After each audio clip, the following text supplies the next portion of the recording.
Syria's Foreign Minister Walid Mualim on the 6th day of the General Assembly giving Syria's speech here, many taking away from it the remark, quote, "There is no civil war in Syria." Mr Mualim trying to characterise the now 2.5-year violence inside his country as being simply a fight against terrorism. Now, while much of the rebellion is spawned from civilians being repressed by the government, there's parts of it, one group in particular, that has been prescribed as a terrorist organisation by the United States. The rebellion there increasingly radicalised as the tactics of that civil war became increasingly brutal. Mr Mualim using the location of New York to say this particular city attacked itself by terrorists. Why is the United States supporting an opposition that the Syrian regime characterises as being terrorists? Although, of course, many disagree and saying simply there's civilians often just trying to protect themselves. But he went on to say that the United States should not be providing support for opposition groups, neither should any Gulf nations, if Syria itself is to participate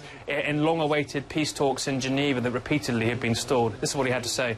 Any political solution in light of the continued support of terrorism, whether through supplying arms, funding or training, is mere illusion and misleading. Syria has repeatedly announced that she embraces a political solution of its crisis.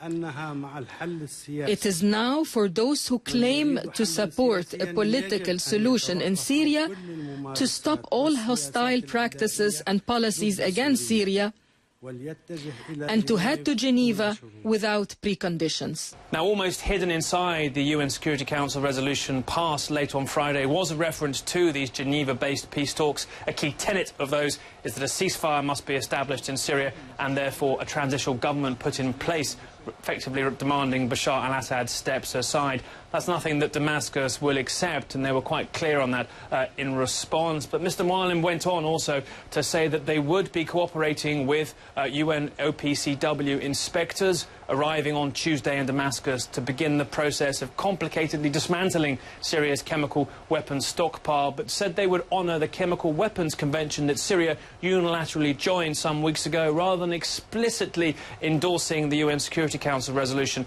of late last week. He also said if Syria is to go down the path of giving up its chemical weapons, they would also like to see Israel give up its supposed nuclear weapons program. Not quite a tit for tat there, but just once again bringing that onto the table in terms of focusing on weapons of mass destruction across the Middle East. But still, Syria characterising its war against the rebellion now as being a war against terrorism. Many disagree with that characterisation and point at the enormous toll this war has taken on civilians now, and above all, trying to suggest that they will cooperate with inspectors, but still somehow looks slightly defiant.